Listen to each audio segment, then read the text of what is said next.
శాంతి. ETV life ఆధ్యాత్మిక channel ప్రేక్షకులందరికీ కూడా నమస్తే. మనం ఈరోజు కర్మల గుహ్యగతి, కార్మిక అకౌంట్స్ ఎలా నడుస్తుంది ఈరోజు ప్రపంచంలో అనేది ఆధ్యాత్మిక జ్ఞానపరంగా మనం తెలుసుకుందాం. ఈరోజు వ్యవహారిక జీవితంలో చిన్న పెద్ద వృద్ధులు అనేది ఏమీ లేదు. అన్ని రకాల వర్గాల్లో కూడా రకరకాలుగా పాపకర్మలు అంటూ చేస్తూ ఉన్నారు. తెలుసో తెలియకో చిన్నవాళ్ళనండి, కొంచెం జ్ఞానయుక్తంగా అన్ని రకాలుగా తెలిసిన వాళ్ళు చిన్న చిన్న పాపకర్మలే అనుకుంటూ ఎన్నో మనం పెద్ద పెద్ద పాపకర్మల్ని కూడా చేస్తూ ఉన్నాం. ఈ ఒక్కొక్క కర్మకి ఎలాంటి పరిణామం, ఎలాంటి పరిహారం అనుభవించాల్సి ఉంటుంది అనేది కూడా మన అందరికీ కూడా ఆల్రెడీ తెలిసే ఉంటుంది. కానీ మనం కొన్ని వివరాలు అనేవి మనం ఆధ్యాత్మికంగా తెలుసుకోవడంతో మనం చేసే ప్రతి కర్మ పట్ల అటెన్షన్, ఒక అవగాహన అనేది కూడా వస్తుంది. ఇలా రకరకాల చేసిన కర్మలకి పరిహారం కోసం మళ్ళీ ఏదో ఒక విశేష పుణ్య కార్యాల కోసం కూడా వెతుకుతూ ఉంటారు. ఎంతోమంది కొన్ని రకాల యజ్ఞాలు, యాగాలు, తపస్య, జపము, ఇంకా రకరకాలుగా ఏదో ఒక విశేష కార్యం కోసం, పాపాలని దగ్ధం చేసుకోవడం కోసం ఏదో ఒక విధి విధానాన్ని అనుసరిస్తూ ఉంటారు. అందులో ఇంకా ఏం చెప్పాలంటే గంగా స్నానాలు కూడా చేస్తూ ఉంటారు. అలా గంగా స్నానం కోసం ఒక వ్యక్తి వెళ్తాడు. ఒకరోజు నది తీరానికి ఒక వ్యక్తి గంగా స్నానం కోసం వేచి చూస్తాడు. కానీ కొంచెం ఆలోచిస్తూ ఉంటాడు. అయితే ఆ నది గంగమ్మ తల్లి అడుగుతుంటుందన్నమాట, ఏంటి నాయనా నువ్వు ఏంటి ఆలోచిస్తున్నావు, చలి పుడుతుందా ఏంటి, స్నానం చేయడానికి ఆలోచిస్తున్నావు అని అడుగుతుంది. లేదు గంగమ్మ తల్లి, కానీ ఎంతోమంది వచ్చి ఇక్కడ తమ పాప పరిహారం కోసం ఈ గంగా స్నానంలో చేస్తూ తమ పాపాలని, మురికిని ఇక్కడ వదిలిపెట్టి వెళ్తూ ఉంటారు. మరి పాపం యొక్క మురికి ఇదంతా కూడా నీకు అంటుకుంటుందా, మరి ఏం చేస్తావు నువ్వు కూడా అని అడుగుతాడు. అప్పుడు గంగమ్మ తల్లి చెప్తుంది, లేదు లేదు, ఎంతమంది పాపాత్ములు వచ్చి ఇక్కడ కడుక్కుని స్నానం చేసినా కానీ ఈ పాపం యొక్క మురికి నాకు కూడా ఏమీ అంటదు. నేను కూడా ఒక ప్రవహించే నదిని కదా, అలా ప్రవహిస్తూ ప్రవహిస్తూ సాగరంలో వెళ్ళి కలుస్తుంది, సాగరంలో వెళ్ళిపోతుంది పాపం మురికి అంతా కూడా అని చెప్తుంది. అవునా అనుకుని ఆ వ్యక్తి మళ్ళీ సముద్రం తీరానికి వెళ్తాడు. సముద్రుడి దగ్గరికి వెళ్ళి అడుగుతాడు, ఇంతమంది ఎంతో పాపాత్ములు వచ్చి ఇక్కడ గంగా స్నానం మరియు సముద్ర తీరాన్ని ఇందులో కూడా స్నానాలు చేసి తమ పాపాలని కడుక్కోవాలని చూస్తారు. వాళ్ళ యొక్క పాపం మురికి ఇదంతా కూడా ఇందులోనే మళ్ళీ కలిసిపోతుంది కదా, ఇదంతా మీకే అంటుతుందా ఈ మురికి అంతా అని అడుగుతుందన్నమాట ఆ వ్యక్తి. అయితే సముద్రుడు ఏం చెప్తాడు అంటే, లేదు లేదు, ఇందులో కడిగిన పాపాలు మురికి అంతా కూడా నేనేమీ తీసుకోను. మే, జూన్, జూలై మాసంలో ఆకాశం నుంచి ఆవిరి తీసుకుంటూ మేఘాల రూపంలో మళ్ళీ వెళ్ళి ఇవి వర్షిస్తాయి. అలా వర్షిస్తూ మళ్ళీ వాళ్ళ దగ్గరికే వెళ్తుంది పాపం మురికి అంతా కూడా అని చెప్తాడు. అలా నిజంగా ఇప్పుడు జరుగుతున్నది ఏం నడుస్తుంది అంటే, ఒక్కొక్క చోట ప్రకృతి రూపంలో కూడా మనం చూస్తూనే ఉన్నాం వైపరీత్యాలు. ఒక చోట విపరీతమైన తుఫాను, లేకపోతే వరదలు, ఫ్లడ్స్ అని, అతివృష్టి, అనావృష్టి, సునామీ అనండి, భూకంపాలనండి, ఇవన్నీ కూడా ఏంటంటారు, ప్రకృతి వైపరీత్యాలు. ప్రకృతి కూడా మన మీద చూపిస్తుంది, మనం పాపం పండింది అంటారు కదా. మనుషులు చేసేటువంటి రకరకాల పాపకర్మల యొక్క ప్రభావమే ప్రకృతి కూడా సహించి, ప్రకృతి వైపరీత్యాల్లో వచ్చే ప్రదూషణ, వాటి యొక్క ప్రభావం మళ్ళీ మనకి భూకంపాలు, ఈ విధంగా రకరకాల ఫ్లడ్స్, ఎలాంటి రూపాల్లో అతి వర్షాలు, కురవని సమయంలో కురవకపోవడం, మరి చేతికి పంట వచ్చే సమయంలో అతివృష్టిగా వర్షాలు కురవడం, ఇవన్నీ నష్టకారం జరగడం, ఇదంతా పాప పరిహారానికే అంతరార్థం అనేది మనకి ప్రాక్టికల్గా అర్థమవుతుంది కదా.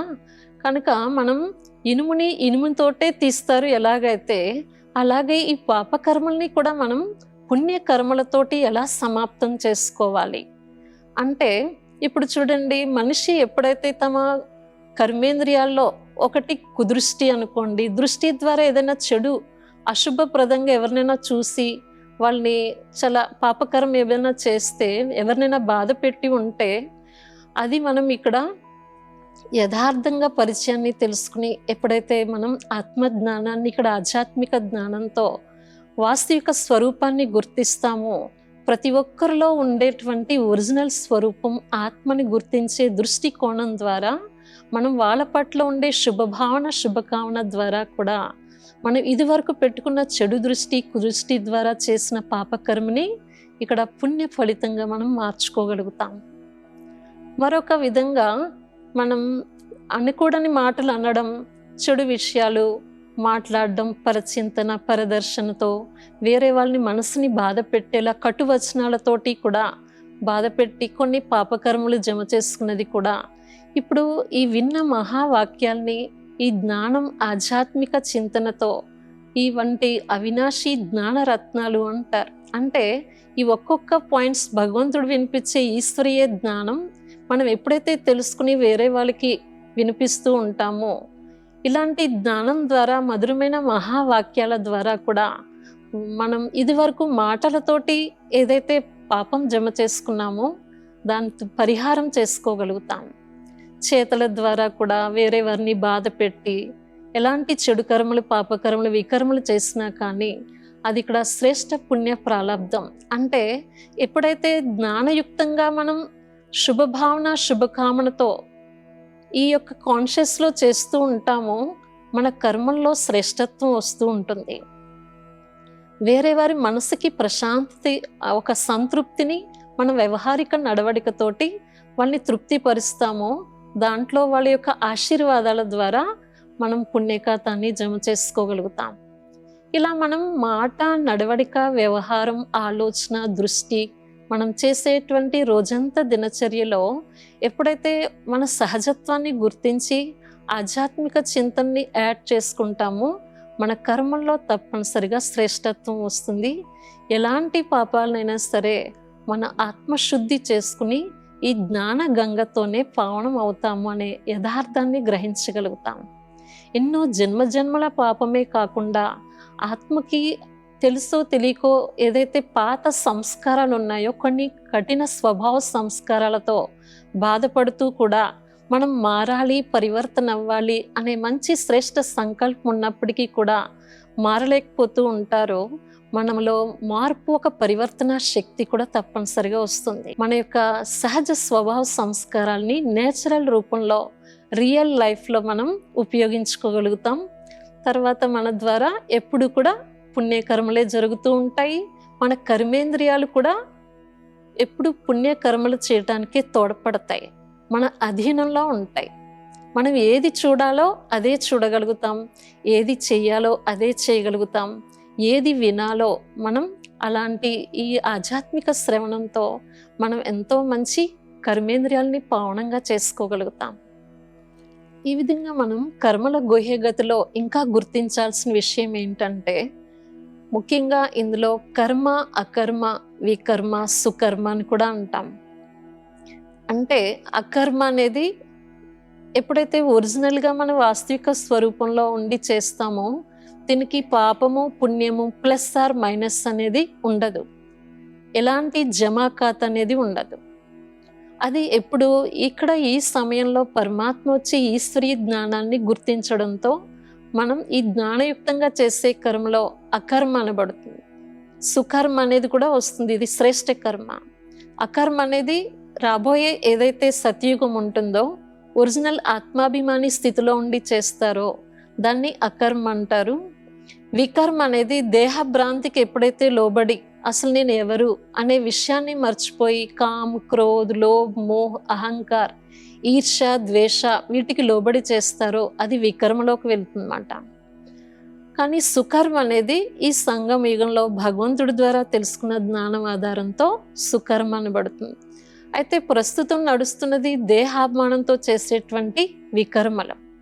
ఎలా నడుస్తుంది అంటే ఇప్పుడు అంటే మనిషి రెండు రకాలుగా ఉంటారు. ఏదైనా సరే నడుస్తున్న వర్తమాన సమయంలో సిచ్యువేషన్ ఏదైతే ఉందో పరిస్థితి 2 రకాలుగా ఆప్షన్ ఉంటుంది మనం తీసుకునే దృష్టికోణాన్ని బట్టి.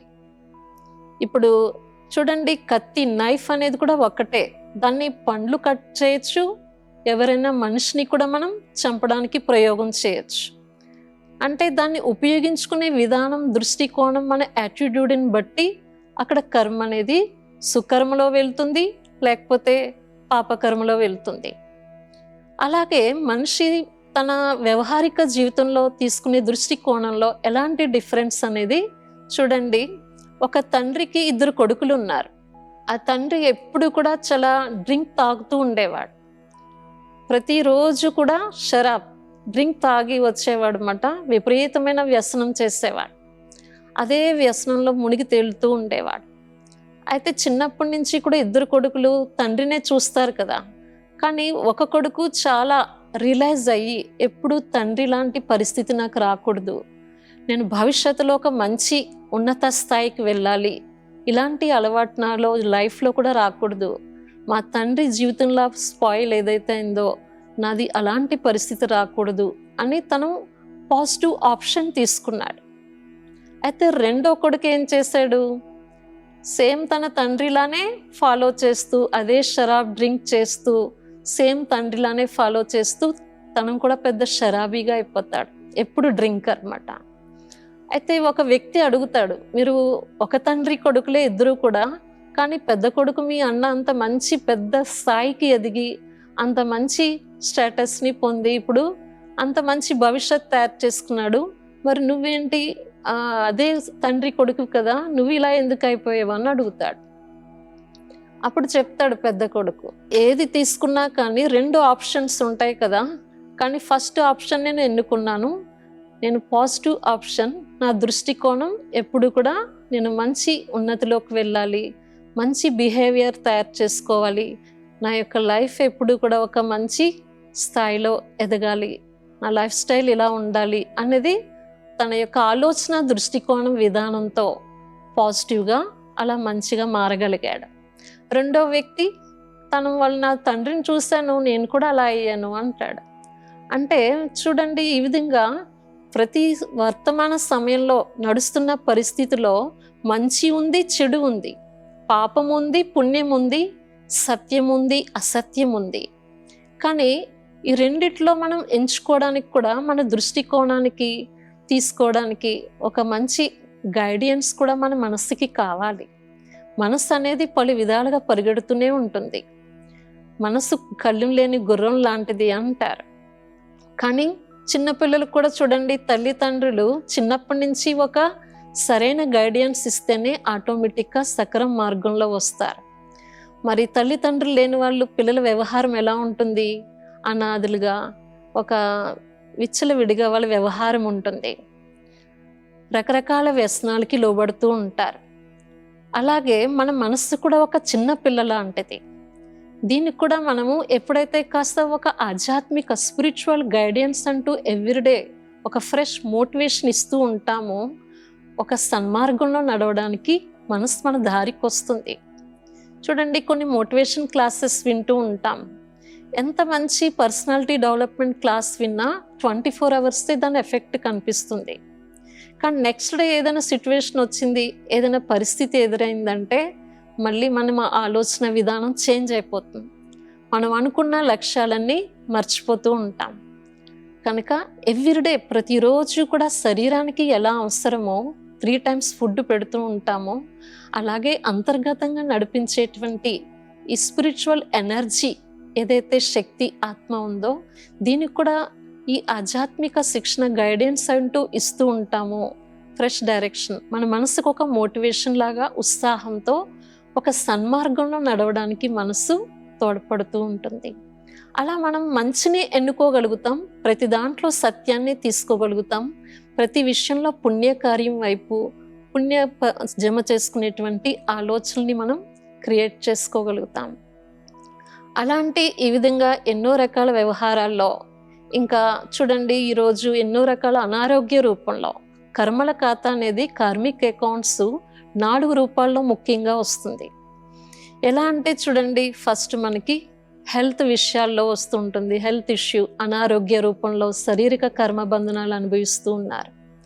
కొంతమంది ఇంకా ఆర్థిక పరిస్థితి, ఎంతో ఆర్థికంగా కూడా బిజినెస్లో లాస్ అవుతూ ఉంటారు. వాళ్ళు పెట్టుకున్న టార్గెట్కి రీచ్ కాలేకపోతూ ఉంటారు. ఎంతో సంపాదించి ఎవరికో ఇచ్చి కూడా లాస్ అయిపోతూ ఉంటారు. వాళ్ళకి వాపస్ తిరిగి రాకపోతుంటూ ఉంటాయి డబ్బులు. అలా ఆర్థికంగా నష్టపోతూ ఉంటారు. ఇంకా శారీరకంగా మరియు ఆర్థికంగా, మానసికంగా, సామాజికంగా సంబంధ బాంధవ్యాల్లో కూడా కారణం లేకుండా మనం ఎంత మంచి నడవడికతో ముందుకు వెళ్తున్నా కానీ కొన్ని రకాలుగా మాటలు పడుతూ ఉంటారు, ఎన్నో రకాల నిందలు పడుతూ ఉంటారు, అనరాని మాటలు వినాల్సి వస్తూ ఉంటుంది.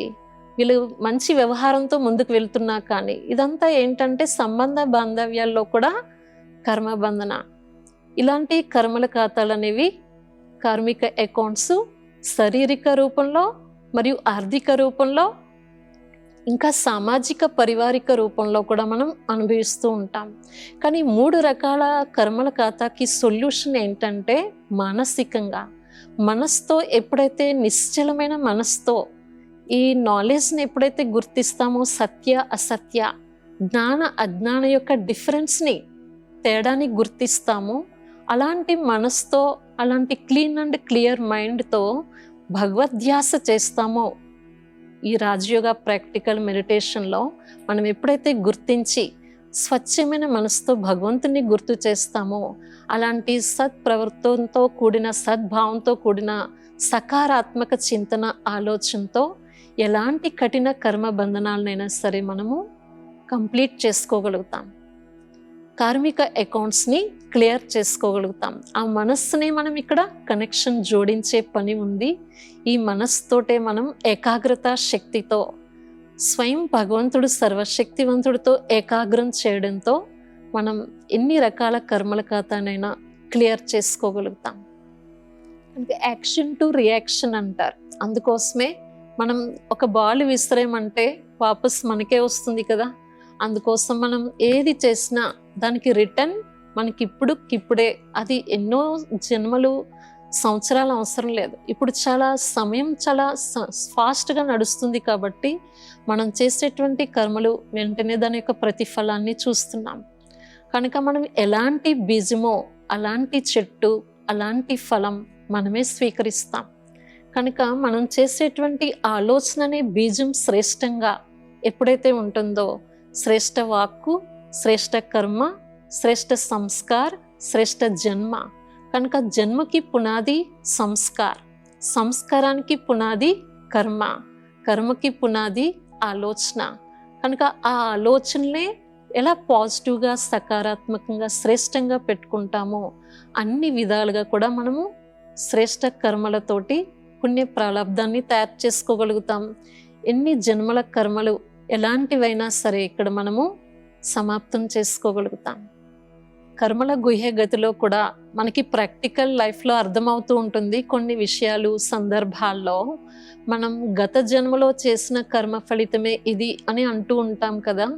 అది ఎవరికి ఎప్పుడు ఎలా చేసాము, ఆ రూపంలోనే ఇక్కడ మనం ఎలా తీర్చుకుంటున్నాం అనేది కొన్ని సందర్భాల్లో అంటారు కదా. ఎవరైనా అత్తగారిని, కోడలు చాలా బాధ పెడుతూ ఉన్నారనుకోండి, కారణం లేకుండా ఏదో ఒక విషయంలో విసిగిస్తూ అలా ఉంటున్నారంటే, గతంలో ఎప్పుడో నేనే అత్తగారుగా అయ్యి వీళ్ళని కోడలుగా నేను బాధ పెట్టి ఉండొచ్చు, ఇప్పుడు ఈ రూపంలో నన్ను బాధ పెడుతున్నారు అని అక్కడ కర్మల గుహ్యగతి అంటే ముందు జన్మది ఎలా అది మనకి కంటిన్యూషన్ వస్తుంది అనేది కూడా స్పష్టంగా అర్థమవుతూ ఉంది కదా.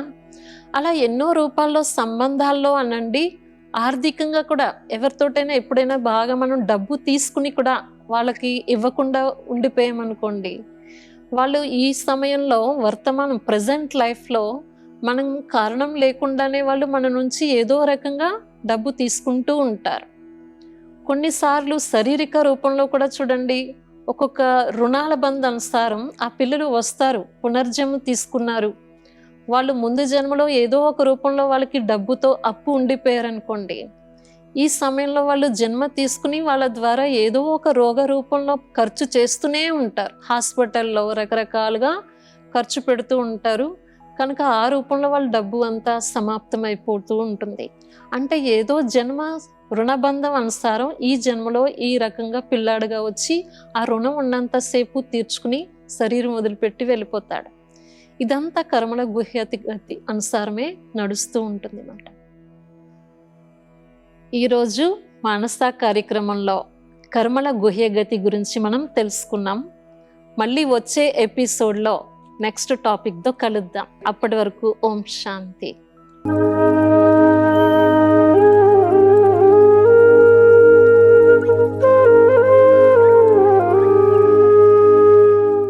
ఈ కార్యక్రమాన్ని తిరిగి చూడాలనుకుంటే www.youtube.com/@ETV Life Spiritual లో చూడవచ్చు.